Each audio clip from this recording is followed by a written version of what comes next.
Barrio Parlante, escuche y sintonicen, Barrio Parlante, Barrio Parlante. Barrio Parlante, visitando barrios, sectores y corregimientos donde nacen las historias, los personajes y las iniciativas. Un territorio sonoro donde todas las voces son escuchadas.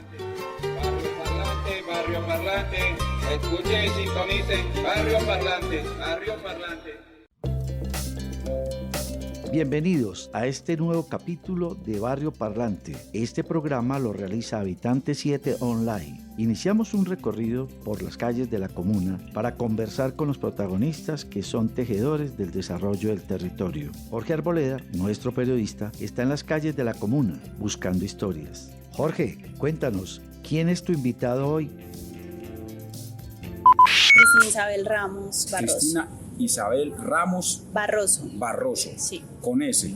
Sí, con S, sí. Cristina, vos sos, ¿qué cargo tenés? Economista de... Claro, mira, yo soy de profesión negociadora internacional. Hice una maestría, si tú me usted. No, tranquilo.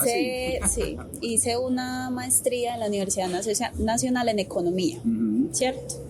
He trabajado pues mucho tiempo en universidades y aquí en ESUMER trabajo en una unidad que está adscrita a extensión, que es el Observatorio de Tendencias. Ahí hacemos pues constantemente procesos de observación y análisis de entorno. Eso es lo que hago aquí en ESUMER, básicamente. Sí.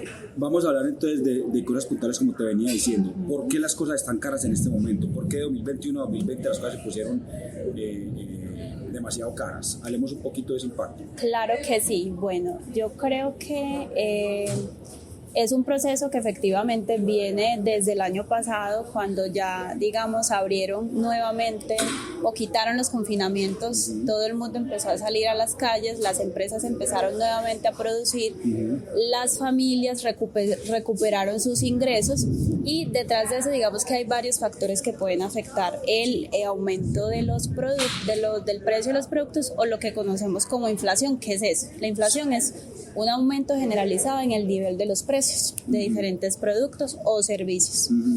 Entonces, ¿cuáles son esos factores que hay detrás que pueden explicar el alza o la tendencia alcista de los precios? Hay varios. El primero es lo que comentaba, ¿cierto? Que cuando ya nuevamente en el proceso de reactivación las familias empiezan a recuperar esos ingresos que no tenían, a recuperar el empleo, el ingreso es un factor importante que presiona esos precios al alza. Entonces las familias con ese nuevo ingreso o con ese ingreso recuperado empiezan a demandar productos, y ese aumento en la demanda presiona a que las empresas alcen los precios, ¿cierto? Que se dé esa alza en los precios como tal.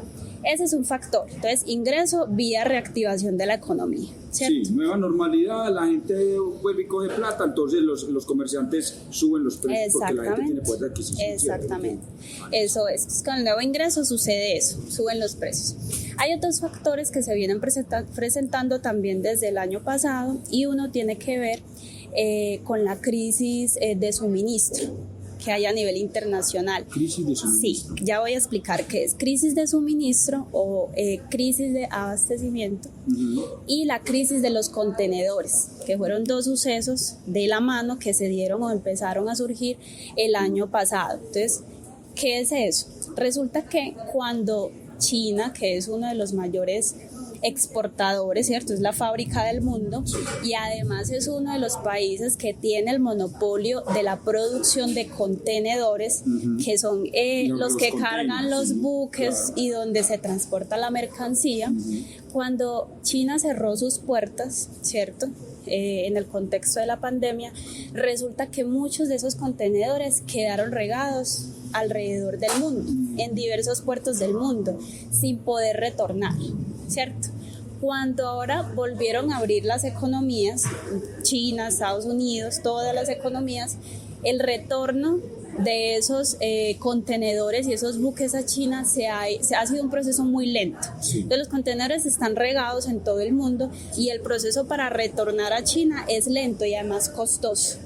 Entonces, al no haber contenedores, el proceso de traer productos de China a Colombia, de China a Estados Unidos, de China a Argentina, se vuelve costoso, y eso afecta precisamente los productos que nosotros compramos al exterior, ¿cierto? Entonces, una inflación que también llaman en economía como inflación importada. ¿Cuánto tenemos nosotros la inflación en este momento en Colombia? La inflación a marzo de este año anual, es decir, de marzo con respecto a marzo del 2021, está en el 8.7%. 8.7. Eso es un nivel bastante alto. En febrero estaba en 8%.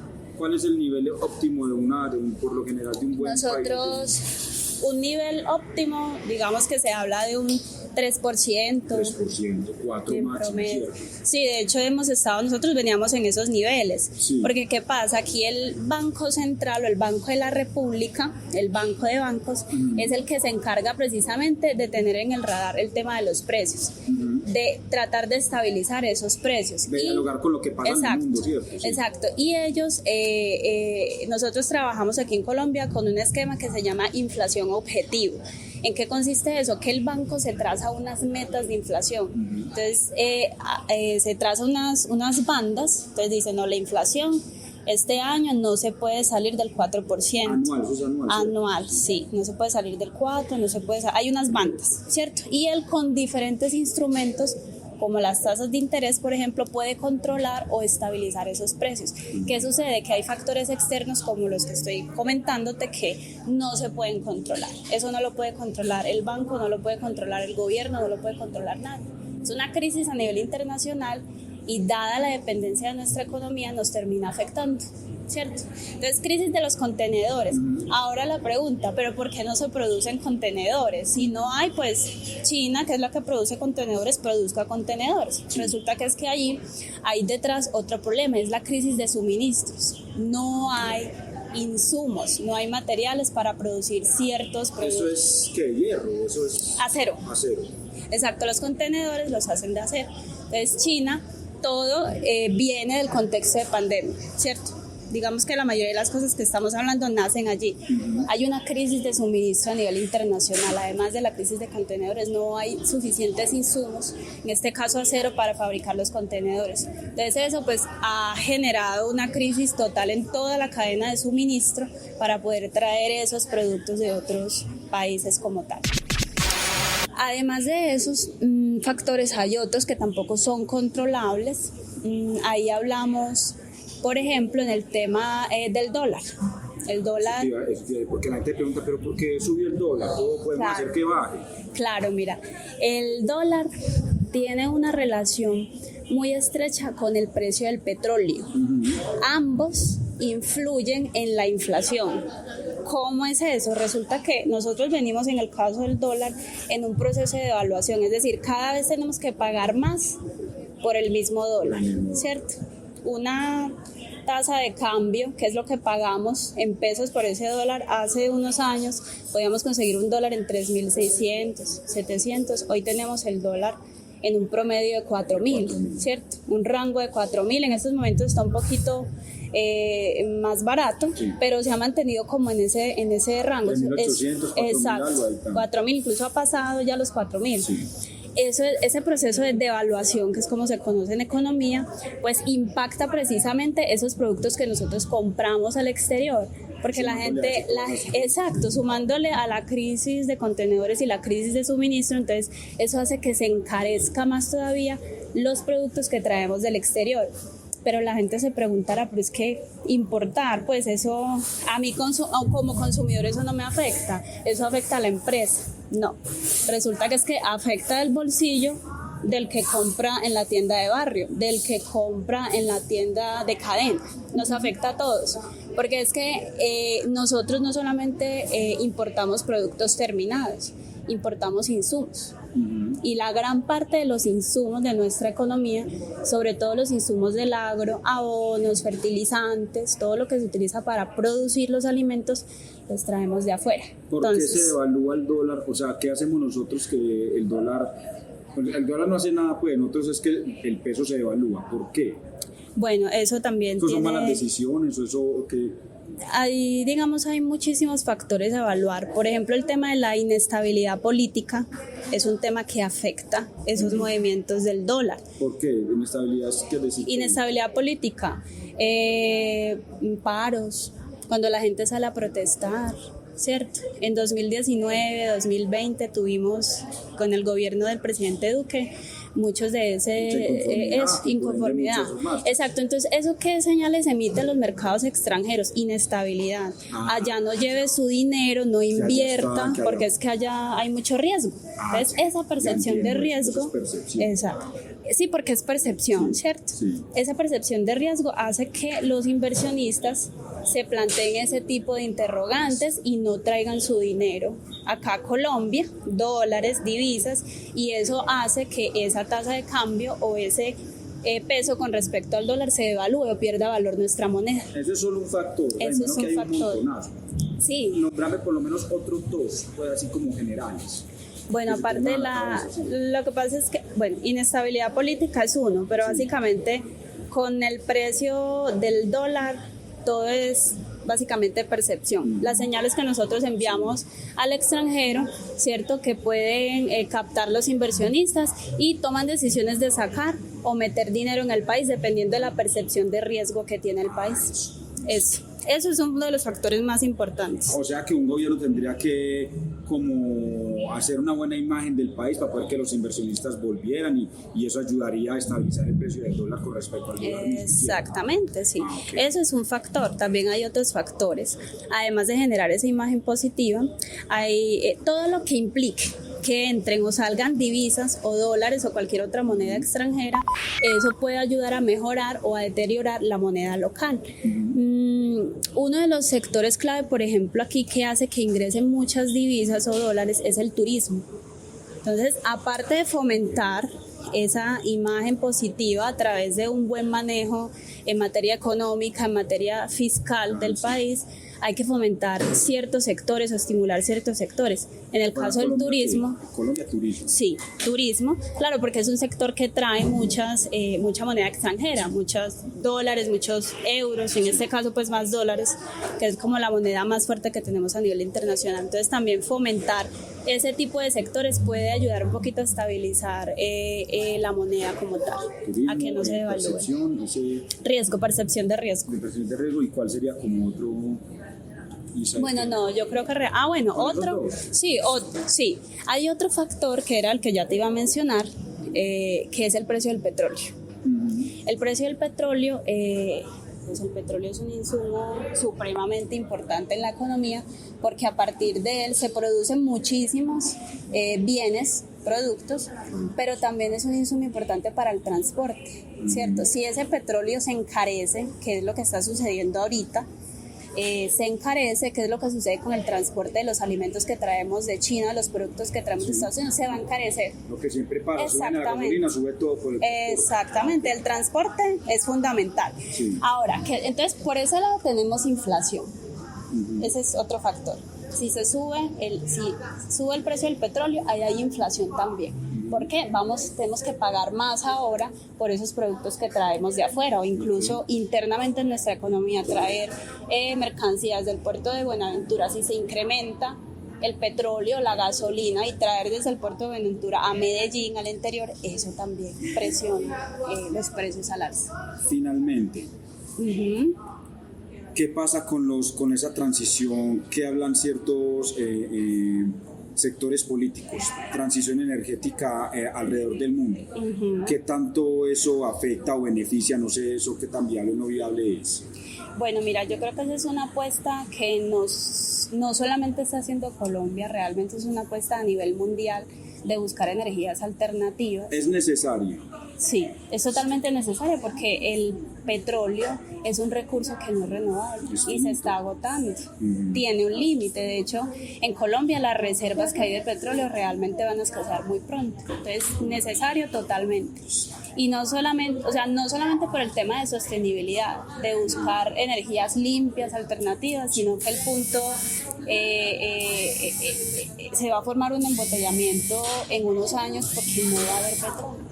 Entonces, si no tenemos alternativas, si no pasamos a esa transición energética que plantean, digamos, algunos candidatos ahorita en el tema electoral. Sí, yo no voy a tocar candidatos, pero son cosas que quedan como cierto, como al aire ahí, y es una realidad del planeta. No, es que eso es una realidad, y nosotros estamos un poquito rezagados en eso. O sea, Sí. en Europa, por ejemplo, el tema de la movilidad eléctrica, allá es, pues ellos están años, ¿cierto? Está muy desarrollado ese tema en Estados Unidos, en la misma China. Entonces, son apuestas que realmente no son capricho.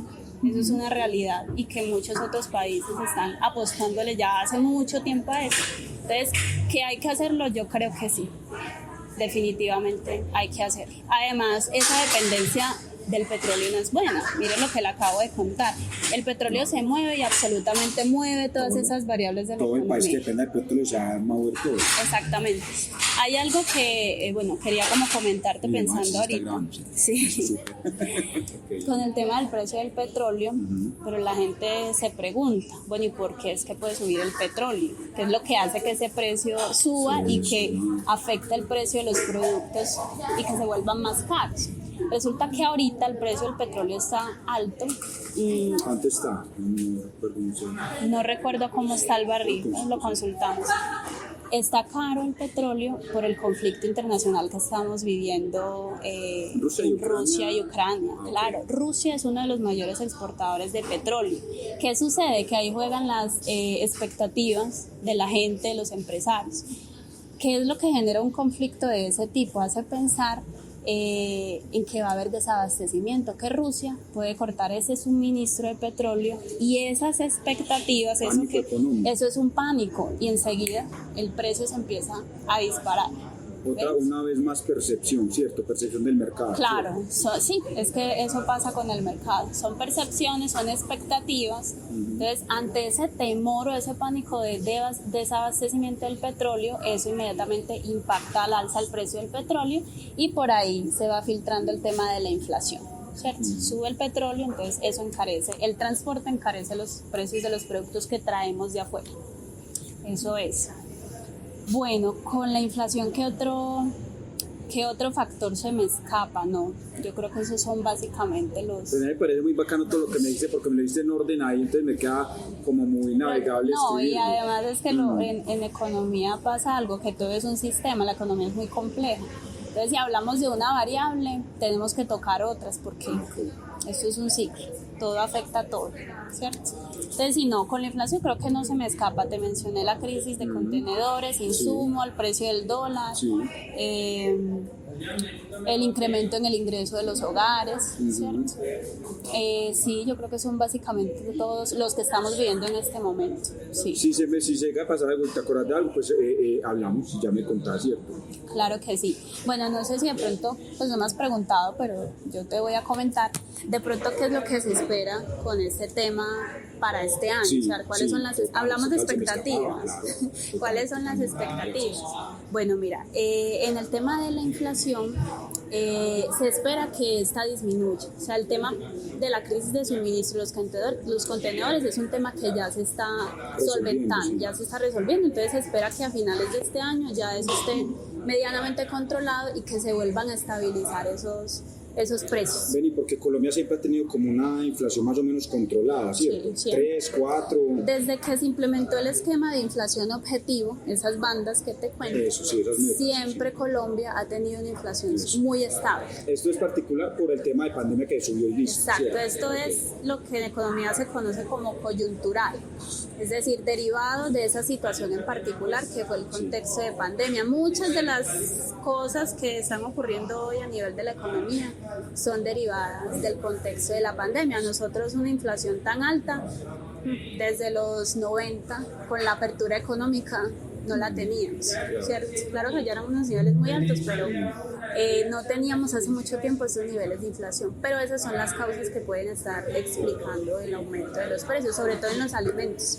En los alimentos, ¿por qué? Lo que te contaba, Papa. abonos, claro, ¿cuáles son los que más han subido? Papa, La papa, gente que era de la papa. en primer lugar, el arroz, la papa, los huevos, las frutas, Sí. son como los 4 grupos de alimentos que más han incrementado, todos pertenecientes al agro. ¿Por qué? Porque necesitamos abonos, fertilizantes, insumos y eso no lo producimos nosotros, porque no somos competitivos, nos sale muy costoso producir eso, entonces lo compramos afuera, que sale muy barato, pero están caros afuera. Entonces hay que pagar más. ¿Qué es lo que hace el empresario si tiene que pagar más por esos insumos? Le sube al precio del arroz, al precio de la papa, al precio del huevo. Entonces ahí está la cadena, esa es como la cadena de consecuencias que podríamos decir que tenemos aquí. Sí, bueno, hablamos de expectativas, entonces con respecto a la inflación, lo que se espera es que se pueda estabilizar medianamente a finales de este año. ¿Y cuánto quedaría más o menos sería como el esperado? Algunos analistas han hablado de que podemos finalizar con una inflación del 4%, o sea, retornar inmediatamente a la senda de los rangos que tenemos en la inflación objetiva, ¿sí? En cuanto al crecimiento económico, el año pasado tuvimos un crecimiento bastante bueno, lo que pasa es que eso hay que saberlo interpretar. Tuvimos un crecimiento casi que histórico, 10% crecimiento económico. ¿Por qué hay que saberlo interpretar? Porque hay que tener claro que es que nosotros venimos de una crisis, ¿cierto? Una crisis económica. Y lo que vos dices que cuando se abrió por fin el mercado, claro, todo el mundo ya tuvo... Cuando se abren nuevamente las economías, viniendo de una crisis, se reactivan los empleos, se reactivan los ingresos, eso presiona la demanda, la gente consume y el consumo es supremamente importante para la reactivación económica. Cuando uno mira los datos, el consumo representa el 80-60% de todo el crecimiento de la economía, ¿cierto? Eso le aportamos nosotros los consumidores al país, al PIB, exactamente. Eso aporta al PIB, entonces es supremamente importante. Pero ¿qué pasa con las crisis? Pasa eso. Nosotros caímos en un punto muy bajo, ahora ya se abrió nuevamente la economía, entonces ¡pum! Se incrementa nuevamente ingresos, se reactiva el empleo y eso pues hace que se dé un crecimiento tan bueno como lo vivimos el año pasado, ¿cierto? Pero hay que detenerse a mirar eso. O sea, en una situación normal no hubiéramos crecido tanto. Fue por esa situación en particular como tal. Lo voy a dejar hasta ahí. Estás escuchando Barrio Parlante, en vivo por Habitante 7. Este medio es apoyado parcialmente con dineros públicos priorizados por habitantes de la Comuna 7, Robledo, a través del Programa de Planeación del Desarrollo Local y Presupuesto Participativo de la Alcaldía de Medellín.